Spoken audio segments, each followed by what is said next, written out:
Hello everybody, Marty Richards with Richland Center Tourism here again today, and I promised a new Why Do We Call It That episode, and I am going to deliver. Whether I get struck by lightning or not, I don't care.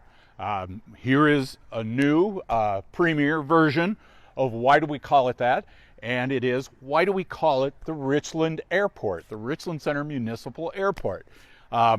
Everybody, the locals, I know some refer to it, and I've done this, refer to it as the Sextonville Airport because it is actually in the village of Sextonville, but there is good reason for this. So first, before we actually give you the reason, I want to give you just a little bit of history and update. So first off, there's been a lot of work done here at the Richland Airport just in the last 2 years. You might remember the old terminal building. It was pretty tough. I remember back in the 70s, there was even frost inside the windows back when Betty and Hilda used to have some of the best food you could get here. Every Sunday afternoon I could get here, it was always chicken and real homemade noodles. Those were fantastic. Well, that building, that terminal has been removed, and now we have a brand spanking new terminal. So those folks who might be flying this way to go to Oshkosh for the EAA Air Venture coming up pretty quick like, this is a great stop for you. We've got point of sale purchase for gas or for fuel for your plane. Also inside there's a nice lounge that you can use to work, check the weather, and once you get back in the air, it's a 12-minute flight to Oshkosh.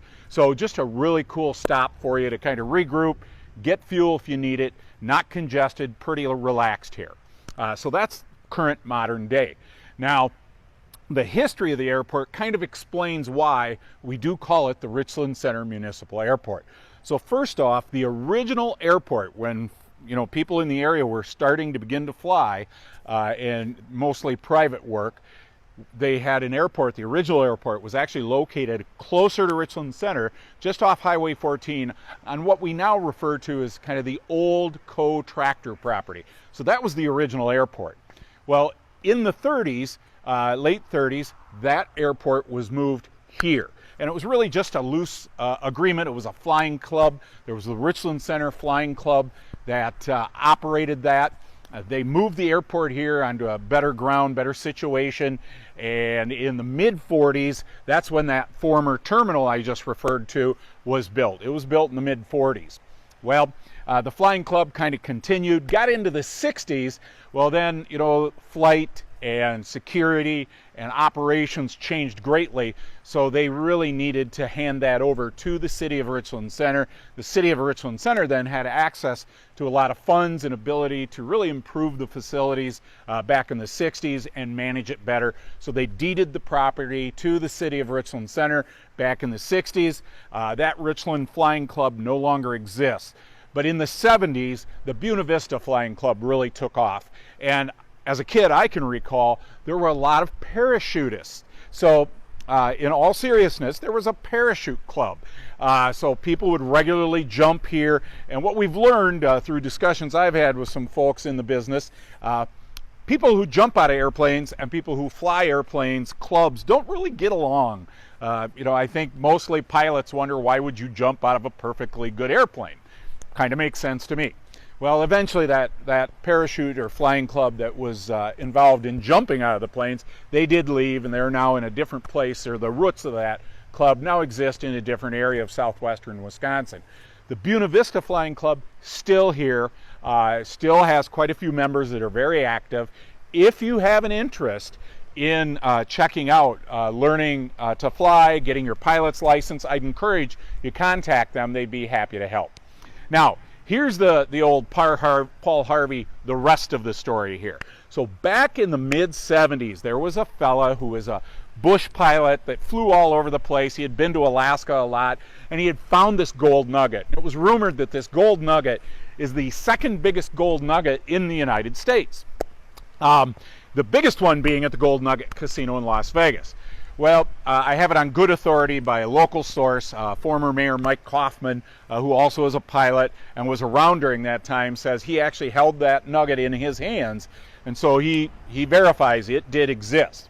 Well, unfortunately, in 1977, that exact Bush pilot, and he was quite an adventurer and really a renegade, he actually lost his license when he landed his single-engine plane in a Madison park to just take a buddy out for a flight. He had a little bit of an incident and damaged the plane, couldn't fly it out, and then the authorities arrived. He got incarcerated, kind of got out of that. They brought the plane here eventually, did actually fly it here in the middle of the night, took off out of the park, got it here, fixed it up.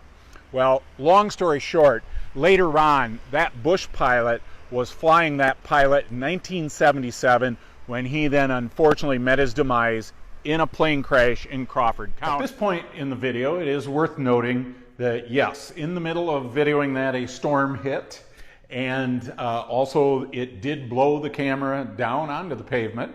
But good news, it still works, and I did not plan that the camera would blow over while I'm telling, unfortunately, a story about a plane crash. So just to recap, or kind of pick up from here, in this situation now, that Bush pilot whose flight did originate from the Richland Center Municipal Airport and unfortunately crashed in Crawford County, the gold nugget that he always was known to carry with him and was rumored to be the second biggest gold nugget in existence has never been found. Many family members searched for it around the airport and in his belongings there. And then also there was search of the crash site, and there have been many different treasure hunters and others that have checked it out.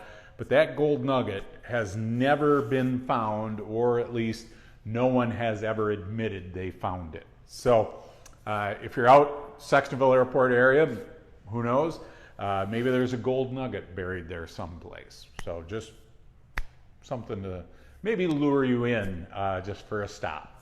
So that is why we call it the Richland Municipal Airport. Again, it originated closer to Richland Center, and then in the 30s was moved out to its current location.